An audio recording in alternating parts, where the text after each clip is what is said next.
Good morning, philosophers. We're going to continue reading Seneca today. We are in the introduction still.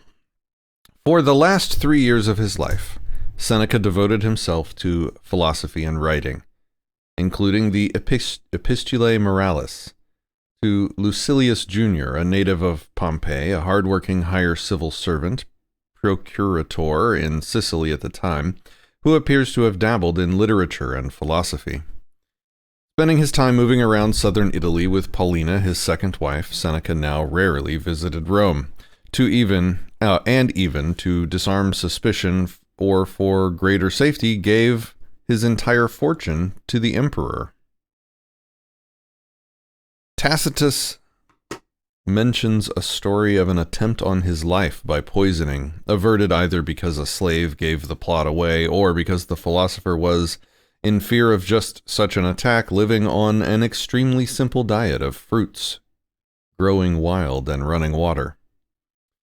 Then, in AD 65, came the disastrous conspiracy against the emperor by Piso and others, quite possibly including Seneca. There was a report of a sub-conspiracy to kill Piso as well as make Seneca emperor, quote, being a man who seemed to be marked out for supreme power by the good qualities for which he was so famous. Many people lost their lives on the discovery of the plot. Seneca, like many others, was asked to commit suicide, the then prevailing method of imperial execution. Tacitus's description of his death is not quickly forgotten.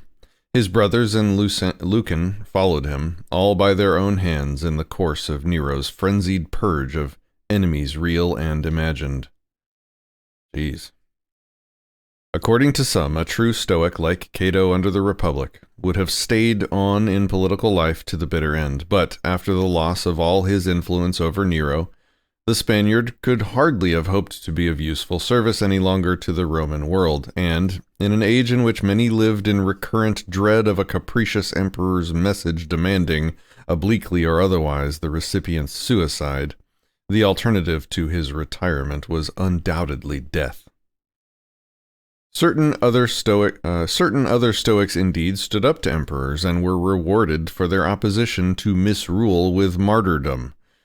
Seneca chose to spend what time was left to him in philosophy, and the reader may be left to decide, in fairness, not forgetting his chronic ill health, whether his, quote, lack of moral courage outside the study in this or earlier events detracts from his achievements. Surprisingly, perhaps, the satirist of the century, Juvenal, does not pick on the difference between this public figure's conduct and his philosophical professions, of which a variety of later writers have made play. Quote, "Sir, are you so grossly ignorant of human nature," asked Dr. Johnson, "as not to know that a man may be very sincere in good principles without having good practice?" End quote. Seneca, all the same, may well be history's most notable example of a man who failed to live up to his principles. This does not prevent him from being the outstanding figure of his age. Quote, Seneca, in those days, unsurpassed both in the field of letters and in power, power which afterwards grew too great and recoiled upon his own head, was the last man to be impressed by things which did not count, end quote, said his contemporary Pliny. Money, power, or achievements in public life or letters are, despite the interest of the little we know of his career, not the things with which Seneca would want to be connected by people coming across his name today. That he did not expect to be forgotten, we know. In one letter, he actually promises Lucilius immortality through having corresponded with him. But what he would have liked to be remembered for would have been the value of the ideas which, so he tells Lucilius in his 8th letter, he was committing to writing in hope that they might be of use to later generations. Seneca and philosophy. Stoicism for centuries, the most influential philosophy in the Greco-Roman world, had a long history before Seneca, founded by Zeno, born of Phoenician descent in Cyprus, in 5 BC.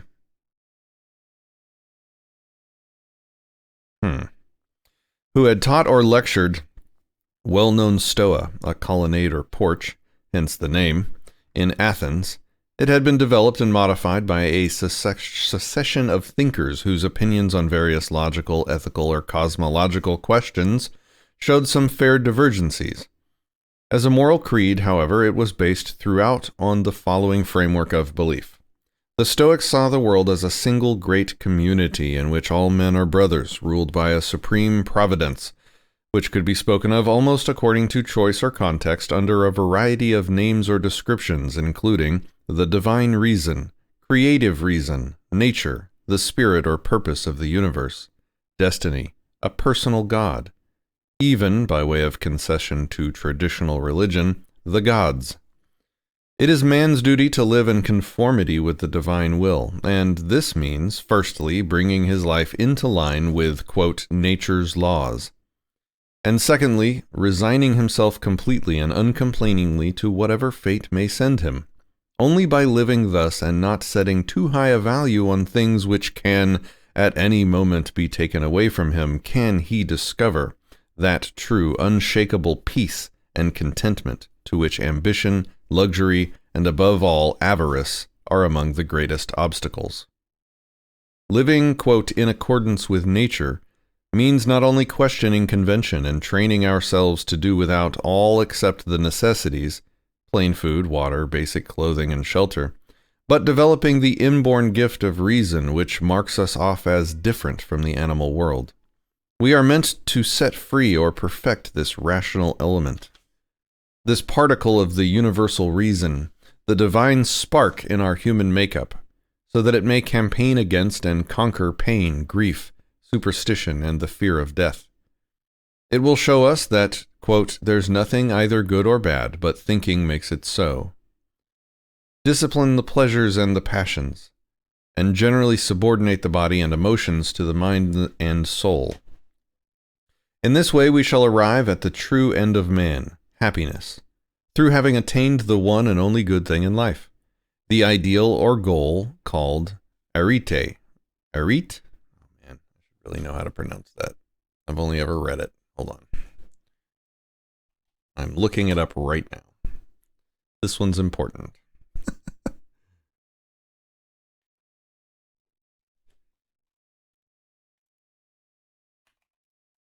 I'm gonna get it. Here we go. Survey says AnnounceNames.com. Areti. Arete? Right? I guess so. The Greek pronunciation? Areti. Okay. Let's go with Arete. I'm going to look up one more. Aerate. Aerate.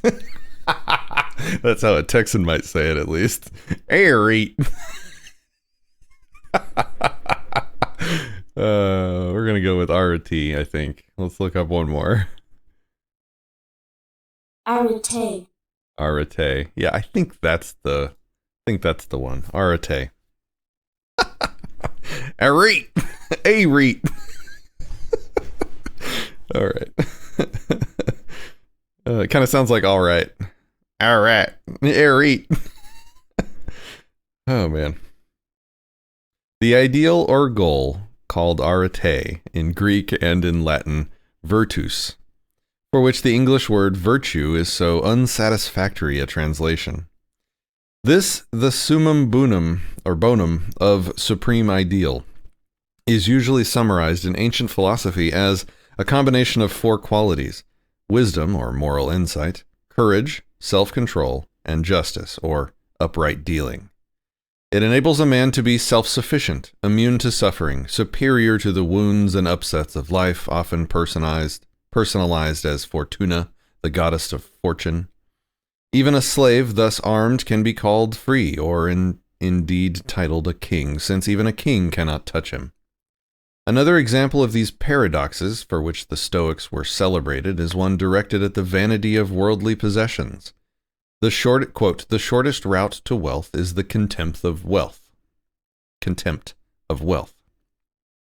This ethic, together with its backing in a system of physics and logic, has first been given shape in the minds of thinkers who, although Greek-speaking were for the most part not of European descent, coming from places in Asia Minor or the Levant like Tarsus, Cyprus, and Babylon.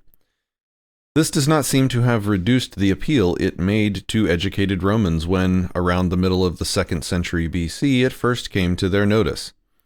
The duties it inculcated, courage and endurance, self-control and self-reliance, upright conduct and just dealing, simple and unluxurious habits, rationality, obedience to the state, were self-evident to many Romans. Obedience to the state. That is one that I brought up at the very end of my interview with the Stoic expert, and we didn't have time to get into it, but I'm going to have to invite him back, and then maybe we'll do that. We didn't talk politics at all.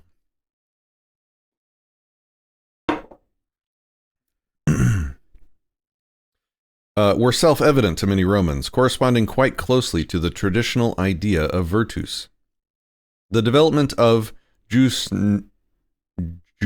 naturae by the Roman jurists and Posidonius, and Posidonius's identification of the Stoic world community, or cosmopolis, with the Roman Empire made its acceptance even easier.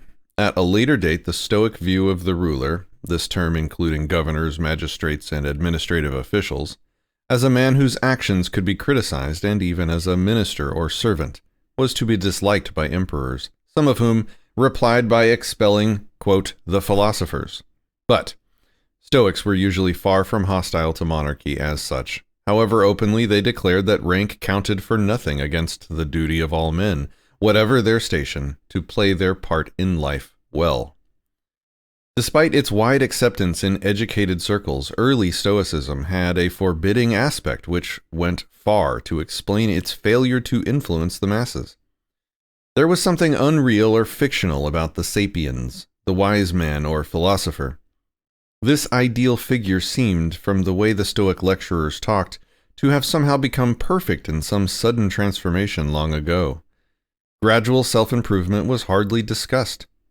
The target it set seemed too high for ordinary men. It stifled and represented ordinary human emotions in striving after apatheia. Immunity to feeling. Apatheia. It stifled and repressed ordinary human emotions in striving after apatheia, immunity to feeling. Cato, the great Stoic saint, is reported to have expressed regret at having kissed his wife in a moment of anger. It held that in certain circumstances a man's self-respect might invite, as an act of supreme nobility, his suicide. In pursuing the ideal of...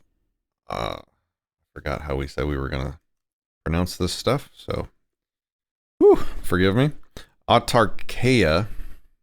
Autarkia? Self-sufficiency? Autarkia?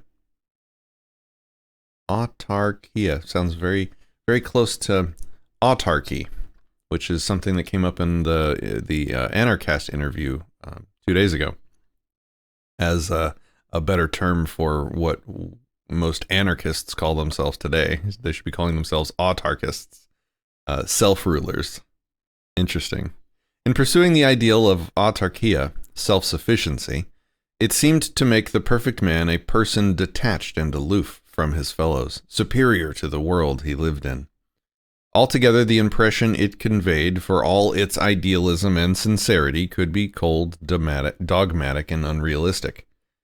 Seneca's contribution to ancient philosophy lay in the humanization of this creed, continuing a process begun long before in Rhodes and Rome by Panaetius and Posidonius.